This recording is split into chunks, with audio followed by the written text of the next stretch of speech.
Welcome to the What to Read Next podcast. In this podcast, your host, Lori Amin, will interview published authors to chat about their work, journey to getting published, and their book recommendations.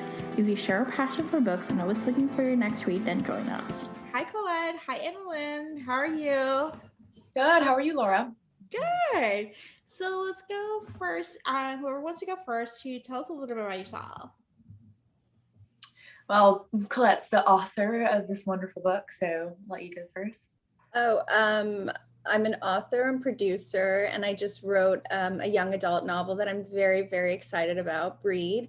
And the beautiful Anna Lynne McCord read the audio version of it, and just happy to be here. I love this. Yes, and thank you, Coco. I am... Well, I'm a lot of things. I don't really know what I am. I'm a multi-dimensional being currently in the 3D. But I'm an actress, an activist, and I love, obviously, my friend Colette and her amazing books, but Breed specifically touches on an issue that matters very much to me. Us being able to stay on this planet and take care of the beautiful, wonderful animals that we have. And I think that the way Breed incorporates a really important topic into beautiful entertainment is something awesome and an amazing way to plant little seeds in the young adult world of be conscientious of our world and the damage we're causing it. Mm-hmm. Yes, and we're causing damage. But unfortunately, that's what's we're in today's world. So, So let's talk about Breed. Tell us a little bit about the book and what was the source of inspiration? What was the idea that just brought this book to life? Well, the idea was my dad. My dad was diagnosed with brain cancer. And when he was dying, he was talking a lot about the soul and what it meant to have a soul. And we started to talk about animals, and my father was a huge animal lover. I mean, he would take ants out on a piece of paper so that we could squash them. He was all about not killing, preserving, and saving. And so that whole idea came, and he was talking about animals and their souls and evolution and the future. And suddenly Breed was born. And so the book means so much to me on so many different levels, but the most important is my dad.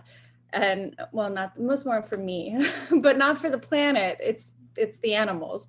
But so basically that was the genesis, and it just became this passion project for me. And Anna Lynne and I went to Arizona, and we had this really great moment in Sedona, and it kind of clicked in my head. I was like, oh my God, will you read the book? So what was that? So I was like, will you read it? And she, knew my dad. It was perfect. So here we are. And what was your thought when you were offered, I was like, duh, of course I'm reading it. Nobody else is going to.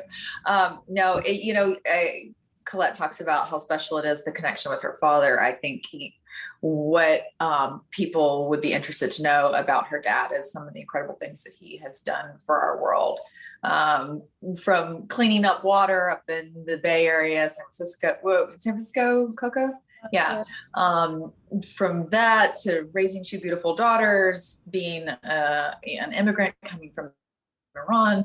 And after he passed, one of the things that touched me about this talk about souls, this beautiful soul, was he never told anyone, but he was sending home money to underprivileged kids to be able to go to college, go to school in Iran. And letters started pouring in of thank you, gratitude to Hedy for what. So he cares about humans, he cares about planets, he cares about the soul of our world. And what's really special about Breed is how Hedy is depicted in it, because Colette actually uses his name as the scientist, which is super cool for me reading it.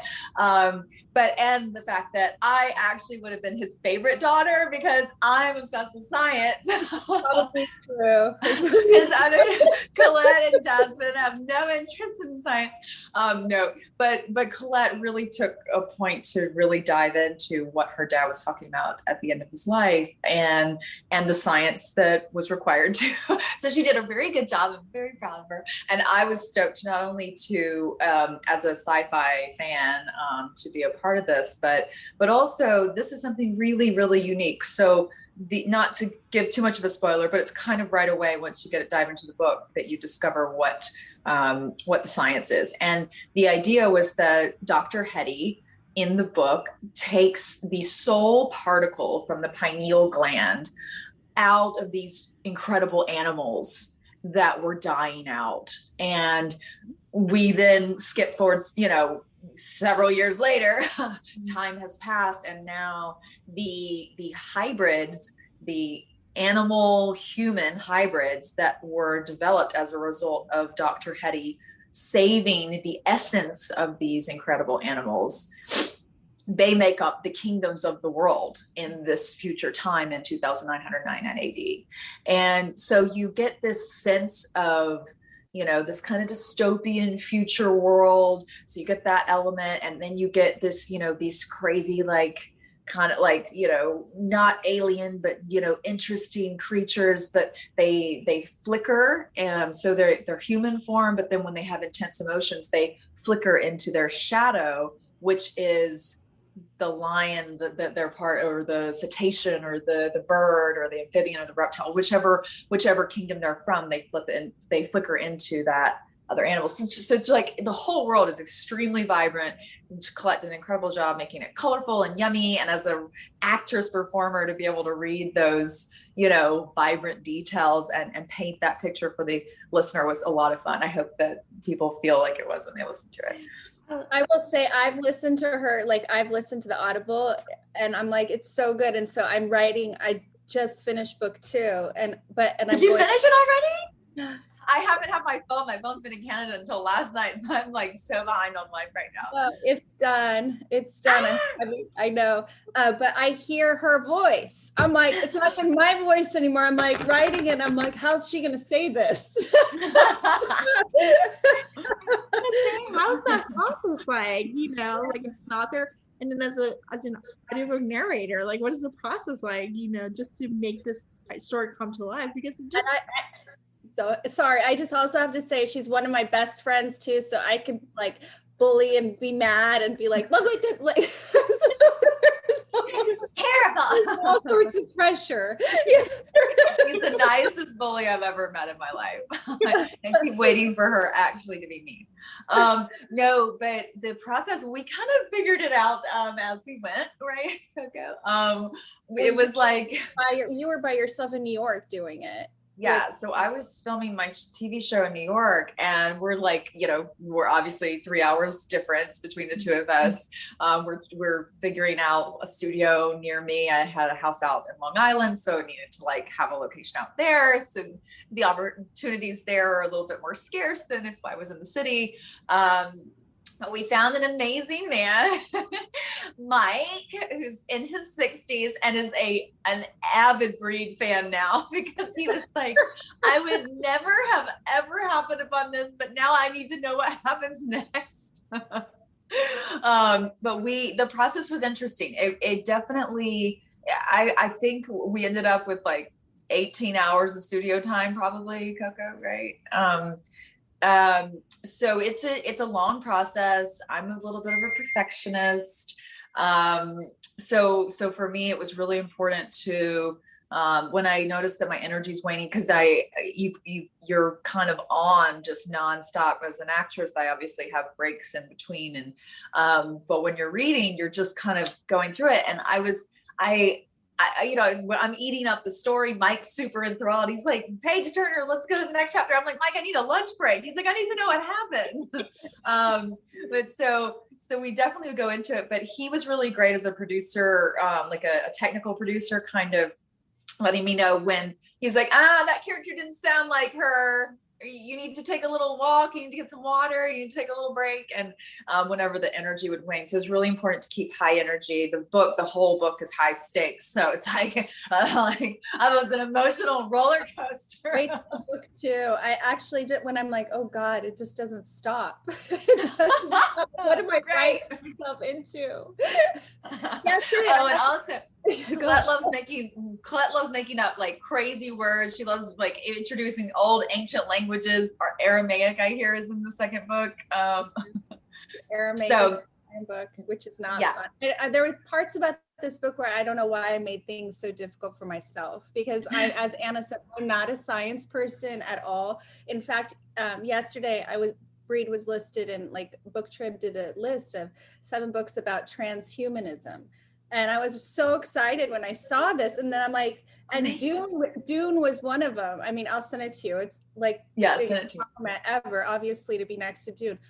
But I'm going to admit this. Had they not put the definition of transhumanism, I would have been like, Google. I would have totally. I was like, Dad's real proud right now. Oh yeah, he's looking down, smiling at his little girl. Wow. Yeah. I will say, I was a little bit pissed at Colette when we got to a particular chapter, and I had been building up, and you understand, like, I've been perfecting everything, making this so wonderful for her, and all I want is a little bit of fun time once the love story pays off. Literally, I turned the chapter and it's like she wakes up the next morning. I'm like, I don't get to read any of the juicy bits, like. And then I remembered it's a young adult novel, so we gotta keep it PG. But there is a delicious romance that goes through the book. If you're not in love with Aiden, I don't know what's wrong with you. Aiden is a very fiery lion leader of the kingdom, so he flickers into a lion, and it is sexy. I think it is like almost dangerous how yummy he is. He is yummy. He is yummy. Is there anything exciting in Shadow for me to look forward to? Is it still PG? It's a bit PG. Oh, come on. But there's like juicy excitement. Oh my God, Okay. wait till you see your character. Oh, yes. So I put in a request for a salacious character that I'm going to take ownership of. Obviously Siren is wonderful, but she's a little young. I'm a little bit mature. I've got some interesting experiences under my belt. So I decided to be a part of the reptile world.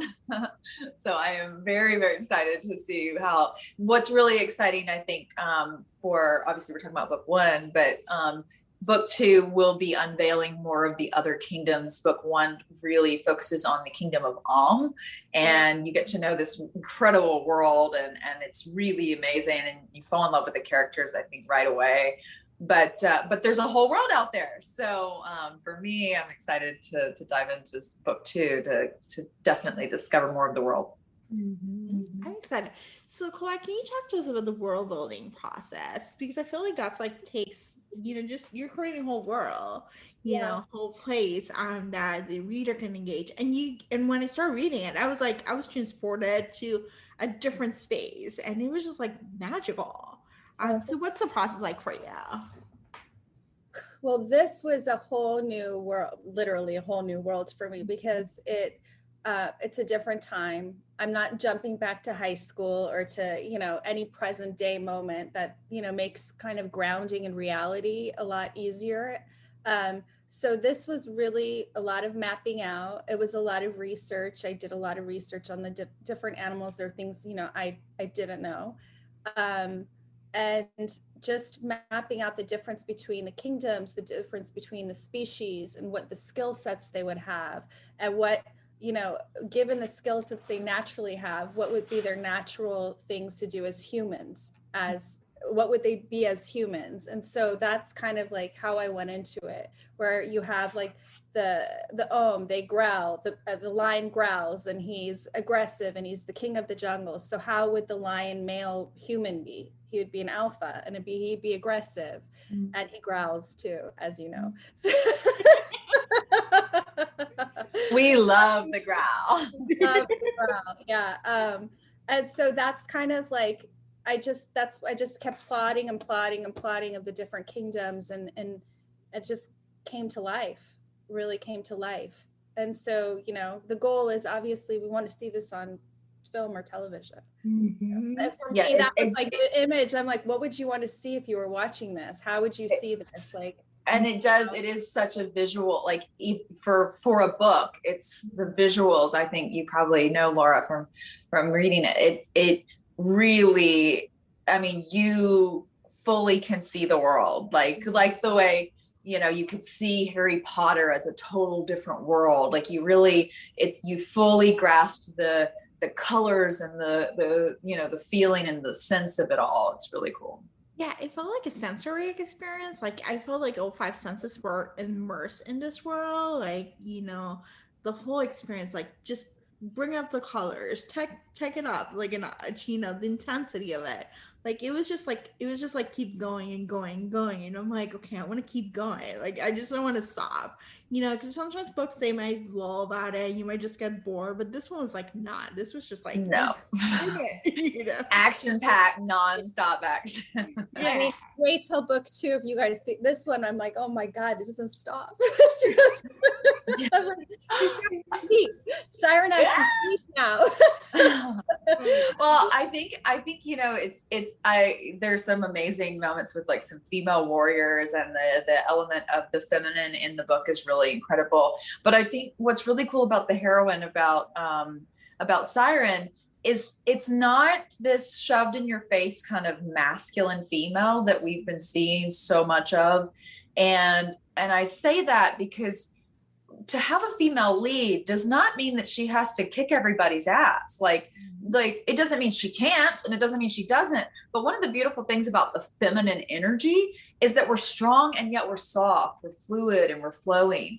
And I think that there's been, in a desire to rightfully give more women and more females leading roles in these, they're still kind of playing into the masculine, because they're putting women into a role that not all women fit. Not all women are going to come punch you in the face, you know, like, and are jacked up, and like, and there are those characters in the book, but I love Siren because unlike a lot of the stories that are out there right now and that are being promoted today to young girls and young boys, young genders, or, you know, nondescript, like she's everything. She's nothing. She's everything. She melds into life the way we do as humans. And she embodies this incredible feminine energy. When she gets angry, she's a pretty tough little chick, and she can do some pretty powerful things. But I really love that she, like, one of the things that her job is to carry on, is to breed, is to carry on her, right? Her line, she has to keep the very small group of cetaceans that still exist alive. And I think that there's been this kind of shaming about like mothers, like housewife mother, like somehow that's not the hardest job in the whole world. Like there's a reason that Colette and I don't have kids. Like, it's a real thing, you know? Like we respect what it requires to guide a life. And I think that where this could get flack would be from these kind of people who went too far in one direction, trying to like force this masculine female versus a strong woman or a strong feminine energy by whomever or whatever is playing the role. And I think that we haven't seen enough of that. We've seen strong men, strong masculine men, and strong masculine females. But where is the strength of the feminine being shown in storytelling for young adults? And I think that Colette does an incredible dance with the feminine in this book too, which I think is something that I personally, if I did have kids, I would want them to be able to be validated in both their feminine and masculine attributes. Thank you so much. That's the best compliment. Really. It's so beautiful what you've done with it. It's like also that's one of the most beautiful things about Colette is she is this kind of feminine, fluid, gorgeous flowing hair, but she will cut you. Like she will send you beetles. Like she will do some voodoo magic on your ass. Like, so just like don't get it twisted. That lovely, like soft flowing hair, she'll come for you. No. I think that's a wonderful way to guide young women, young people who are kind of figuring out who they are. Do they fit into a gender? Do they like what we shouldn't have to look at genders. We should look at energy. That's actually much more, and we all have masculine and we all have feminine within us. And I think that that's a really relevant topic today. And I think that Breed touches on it in a very subtle, just be a part of the story and you'll experience it. And to say what you said about energy, I mean, one of her Siren's gifts is to be able to see people's aura, and that was important. I do think that we young adults especially can start to pick up on people's energy, and you can start to see, are they, and figure out your own and stabilize your own by doing that. And so that was an important gift to give her, to be able to read people, because I think that's an important gift for people to have, and it's something we can access as well. Absolutely. Actually, I love that you said that, Coco, because that is one of the things we teach young adults, we teach children, we teach kids to stop listening to their intuition, to fit into these societal norms. But what's so incredible about hybrid humans in Breed is that they are returning to instinct. They're returning to their instinctual, intuitive side. And we are animal. Like, that part shouldn't be lost on us. Humans are part of the animal group. And we are constantly trained to second guess our intuition, to second guess our gut feeling about things, to be polite. Maybe some people don't deserve you to be polite to them because maybe they're creepy, and you shouldn't teach a child to go hug a stranger, because it's polite or whatever.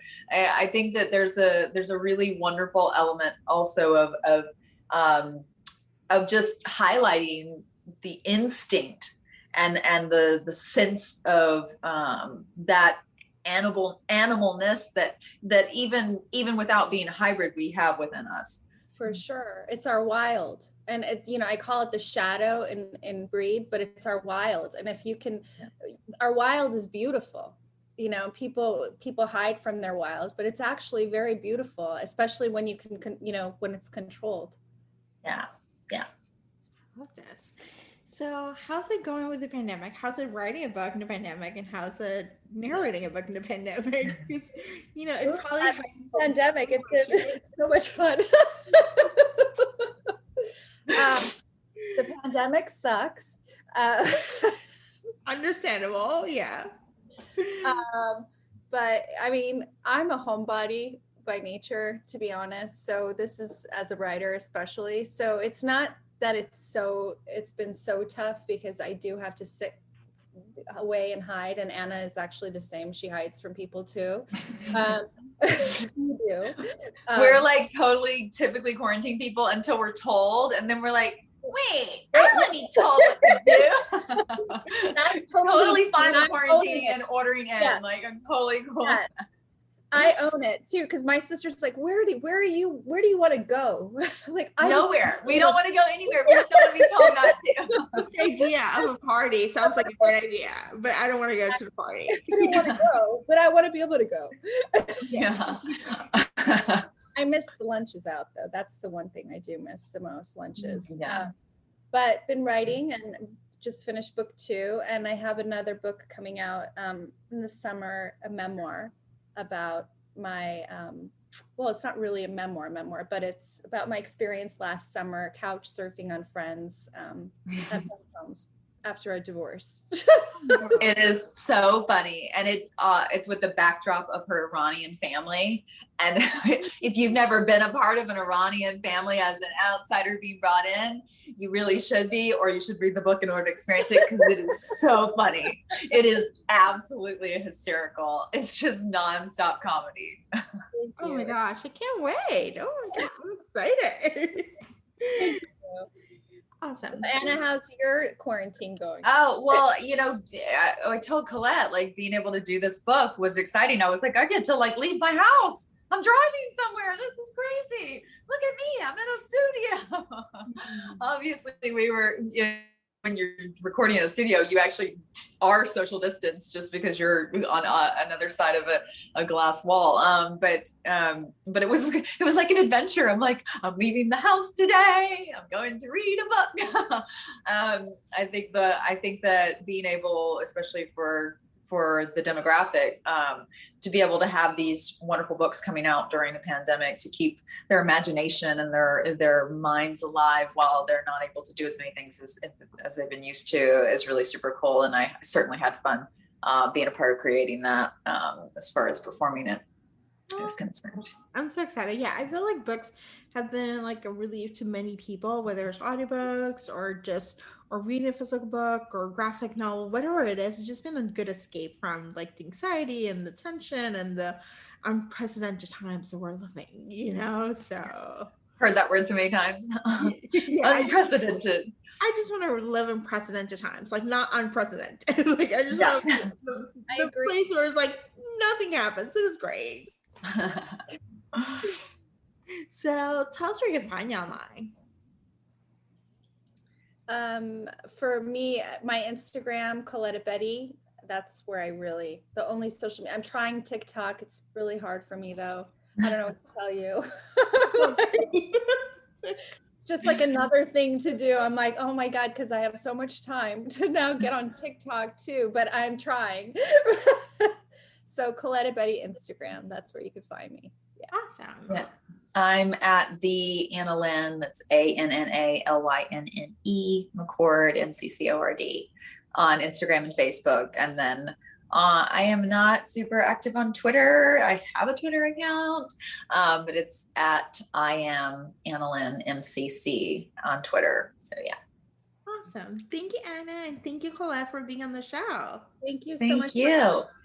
If you enjoyed this podcast, feel free to share with friends, subscribe, rate, and review the show. This is the easiest way to support the podcast. For book recommendations, author interview archives, and other fun book resources and tips, please visit WhatchWeNextBlog.com. The Watch Read Next podcast is part of the Frolic Network. To discover new shows to listen and love, please visit frolic.media/podcast. Thank you so much for listening and have a great day.